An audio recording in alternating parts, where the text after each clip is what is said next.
guilty of having her ex-son-in-law killed. The ones that hit home for you and your family. This morning, I have a safety alert. Here's how this news will impact you. From hundreds of local reporters and meteorologists spanning the country who don't... At UNMC and Nebraska Medicine. I've been in Nebraska for almost 19 years. I know the good life and Nebraska's values rooted in pragmatism and greater good. As a cancer surgeon employed by Nebraska Medicine, I've operated on many patients and shared their highs and lows. As an employee of UNMC, I have the honor of serving as the Senior Associate Dean for Graduate Medical Education, and through that office, we oversee close to 100 graduate medical education training programs. And for those that are not aware, graduate medical education is that part of education that happens between medical school and before physicians go into practice. As a point of reference, there are about 903 other institutions like UNMC and Nebraska Medicine of varying sizes across the country that train physicians. What most may not know, but is a point of pride for us, is that we train more physicians than 94% of all those 903 institutions in the nation. All of this is possible because of many reasons, but some that come to my mind right away. One of them is the amazing collaborative and symbiotic relationship between Nebraska Medicine and UNMC. The amazing support we get from Nebraska Medicine and UNMC, and the independent governance of Nebraska Medicine. None of what we do would be possible without all of this. Now here we are, because one of the partners wants to opt out, and change can always be bad. Whatever we agree on or not, one thing I think we all want to agree is not to change this upward trajectory of success for both UNMC and Nebraska Medicine. Otherwise, we may become game for mergers and acquisitions or commercial private entity from distant parts of the country. Now we get to know that commercial private equity is associated with worse outcomes such as increased mortality rates, increased infections, falls, and lower patient satisfaction. So here we are now deciding the future course of one of the best healthcare systems in the nation, and we'd like to keep it that way by ensuring the continued collaboration, independent governance of Nebraska Medicine, and robust physician involvement for the benefit of both UNMC and Nebraska Medicine. As an eternal optimist, I think this will all work out well because we're all friends inside this room and outside the room, and I have deep faith in the good intentions of everyone. Thank you, everyone, for your support for keeping Nebraska Medicine as one of the best healthcare systems in the nation. Thank you. Thank you. Joanne Sweezy.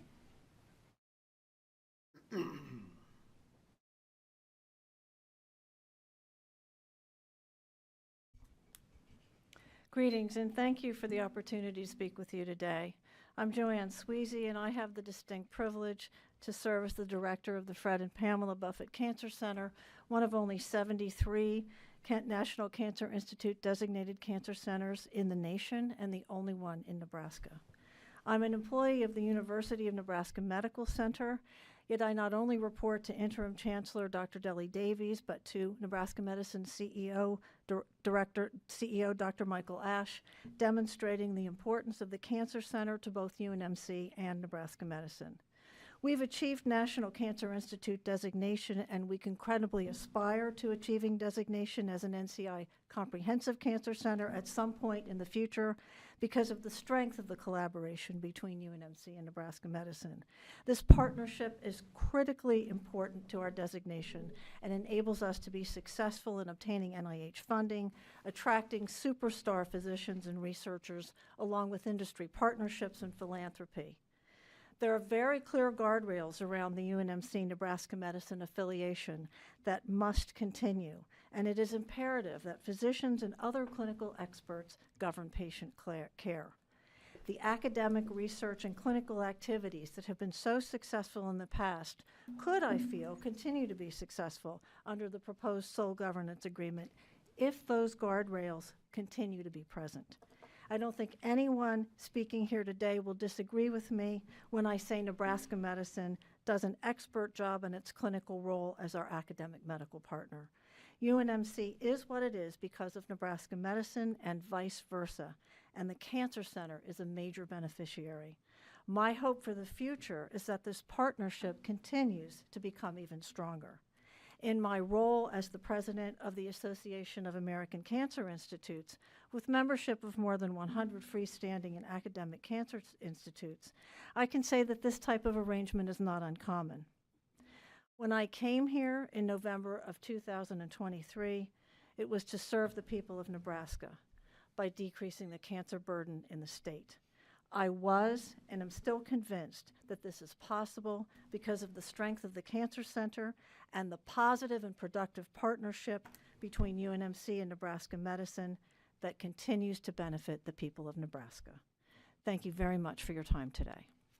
Thank you. Stephen Heinrich. My name is Stephen Hendricks, and I'm retired from a 30-plus year employment at the university and the medical center.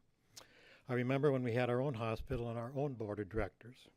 We were quite successful, initiating programs in solid organ transplantation and bone marrow cellular therapy that contribute to the legacy of today. The cancer treatment program was second to none. It is important that the public knows that. I was chair of the Department of Pathology and Microbiology when we were asked to merge with the Clarkson Hospital. Proposal was that we would be stronger with two owners, and although we were skeptical, we agreed to proceed with certain assurances. The proposal that is before you today is exactly what the medical center staff and faculty of UNMC envisioned for over 20 years.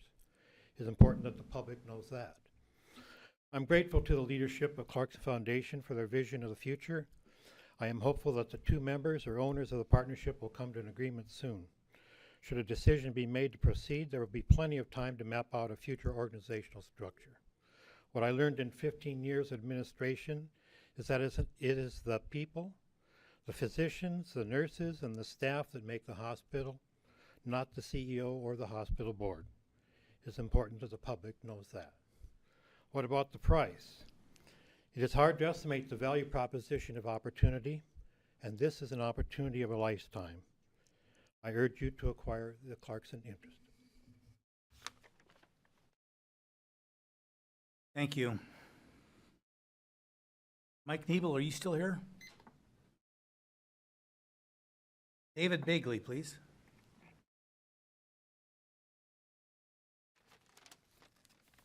Good morning, Regents. I'm David Bagley. I'm from Omaha, and I'm a lawyer. Apparently, this is a done deal per Regent Kenny's comment in the newspaper, and Dr. Gold has the votes. Listening to Mr. Fritz and Dr. Linder, I can tell you that you're probably buying yourself a lawsuit. If you are not buying, you're just going to be in a lawsuit over this deal. And from what I've heard, this is a very hinky, odd deal, which is really kind of hard to figure out in a way. But what is this deal really about? It's really about money and power. Part of that is to crush the competition from CHI and Methodist. Per the term sheet, Clarkson is going to get $500 million. Also in the term sheet, they cannot compete in healthcare 100 miles from 42nd and Dewey. So what are they going to do with that $500 million? Well, I suggest that they give all or some of it to Creighton University. Creighton University has competed very successfully against the University of Nebraska School of Medicine. And Creighton University, from zero, you may not know this, but they have a hospital and a medical school and nursing school in Phoenix. And that $500 million will go a long way to cure people, treat people, and educate new doctors. Now, what is, in the paper it said, this is the deal of the century, per Dr. Gold.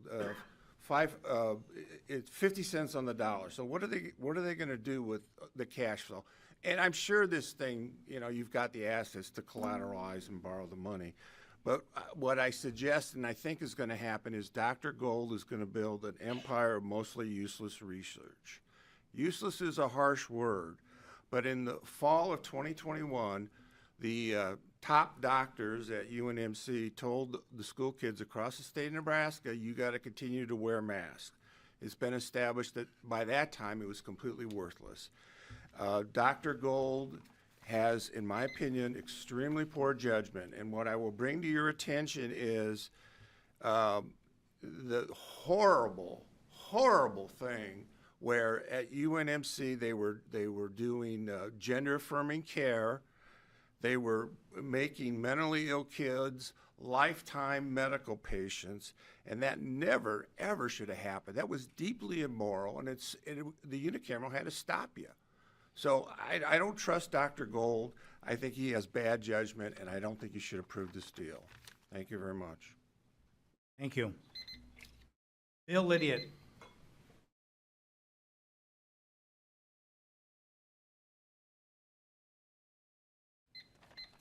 Good morning. Thank you, Mr. Kenny.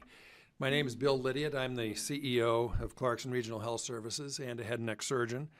The Clarkson Board has, and this is appropriate, I think, timing. The Clarkson Board has a vision to make Nebraska the healthiest state in America. The vision took shape through multiple strategic planning sessions beginning in 2022 and led to the decision to make a major health-focused philanthropy. As you know, we approached the University of Nebraska and Nebraska Medicine in the summer of 2024 to express our intention to withdraw as a member. Pursuant to the governing agreement, there was no influence or pressure from the university, government, politicians, regents, or anyone else. This was our decision. The proceeds from these transactions will be used to pursue the vision to make Nebraska the healthiest state through the Clarkson Institute. Our initial focus will be on behavioral health and wellness for new moms and new babies, as well as building the workforce and talent pool required to pursue excellence in healthcare. This workforce growth will benefit the general economy and through the creation of primary jobs with high-paying wages. Our relationship has been a partnership to create a model health system for our state. Both organizations contributed to this partnership. And Nebraska Medicine, as we've heard, has flourished and developed into an exceptional patient care and teaching, and importantly, teaching hospital. Over this time, Clarkson has contributed $120 million in capital grants and improvements, as well as rent-free space valued in the tens of millions to Nebraska Medicine. The Regents in Clarkson have agreed to a price of $500 million for Clarkson's membership. This reflects a significant discount from the actual value of Clarkson's interest as judged by several independent evaluators. Essentially, Clarkson is transferring its interest at approximately 50 cents on the dollar of Nebraska Medicine's net asset value to advance our charitable mission of making Nebraska the healthiest state and to support the University of Nebraska, Nebraska Medicine, and Nebraskans. The real estate owned by Clarkson has a fair market value appraisal which accounts for depreciation, age, condition of the property, and also includes undeveloped land along Dodge Street. Clarkson will also make a transformational donation of $200 million to Project Health. The purpose of that is to improve the health of Nebraskans. I, too, am a lifelong Nebraskan and a proud alumnus. I urge you to vote for this transaction. Thank you. Thank you. Sarah Zuckerman.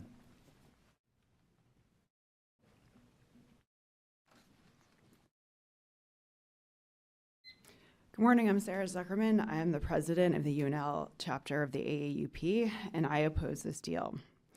I stood in this room a mere 5 weeks ago and listened to 6 hours of UNL faculty, alumni, current and prospective students describe how the elimination of 4 departments was unwarranted based on their unique nature and their contributions in the state.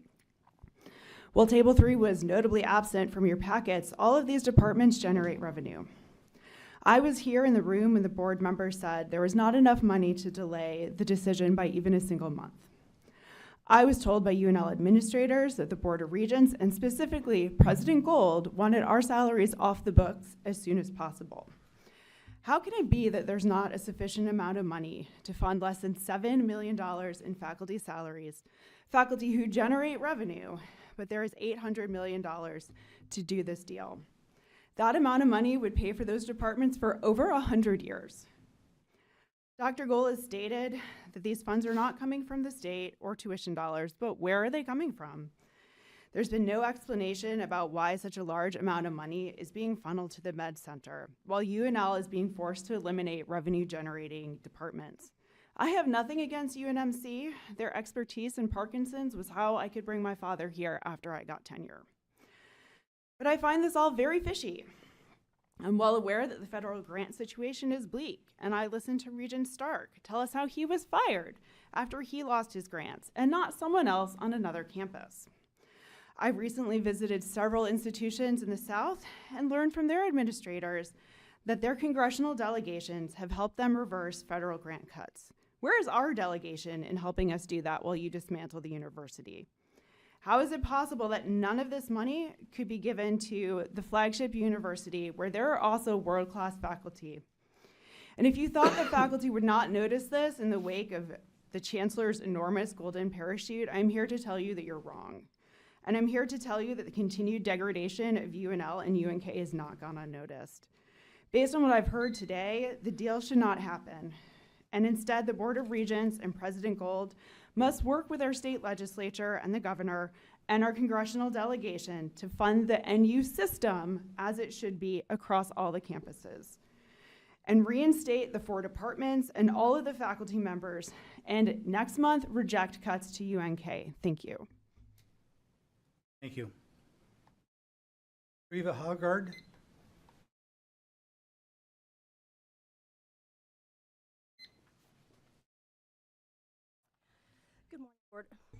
Good morning, Board of Regents. My name is Treva Haugard. I'm the Executive Director of the Council of Nebraska Colleges, Nebraska Independent Colleges, sorry.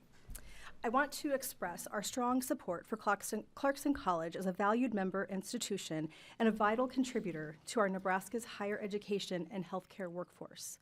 Clarkson College is a private higher education institution solely incorporated with Nebraska Medicine that educates more than 1,100 students, preparing graduates to meet critical workforce needs across the state.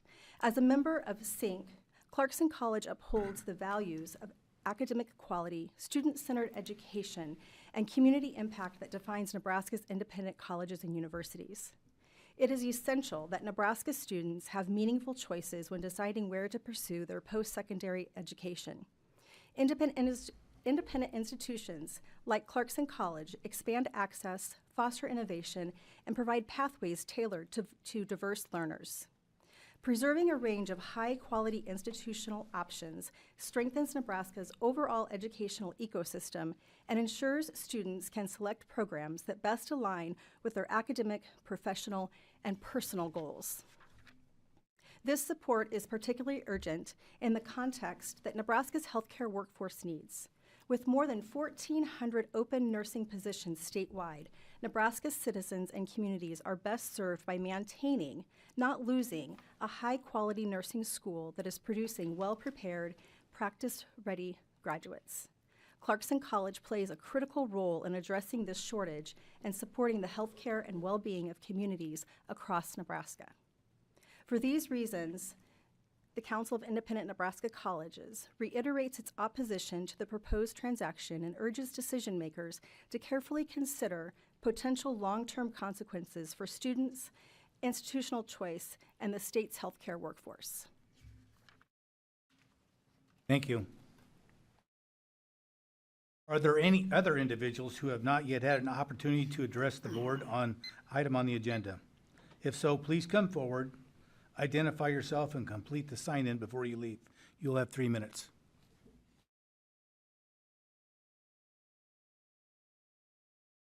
There being no other persons wishing to comment, I declare the opportunity to public comment closed.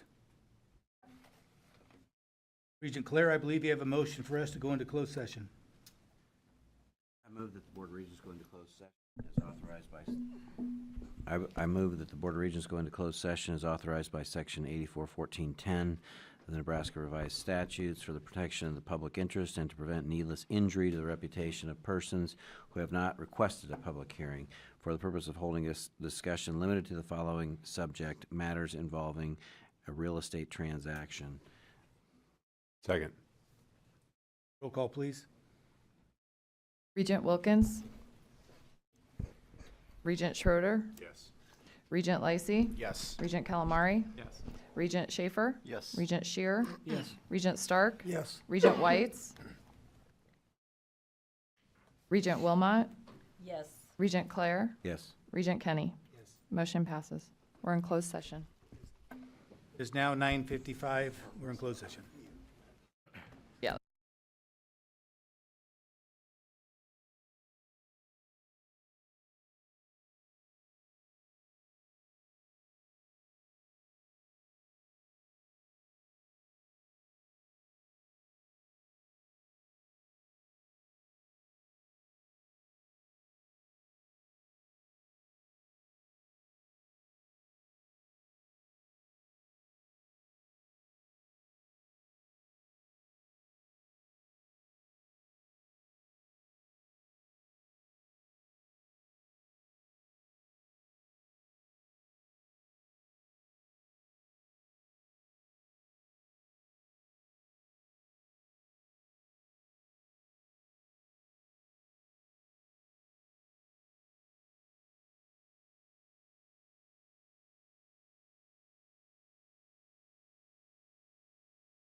Nebraska to the legislative chamber to deliver his State of the State address. Members, you've heard the motion. All those in favor say aye. Those opposed say nay. The motion is adopted. Will the committee escort the governor to the chamber, and the committee comprised of Senators Hallstrom, Holdcroft, Ibaugh, Quick, and Roundtree?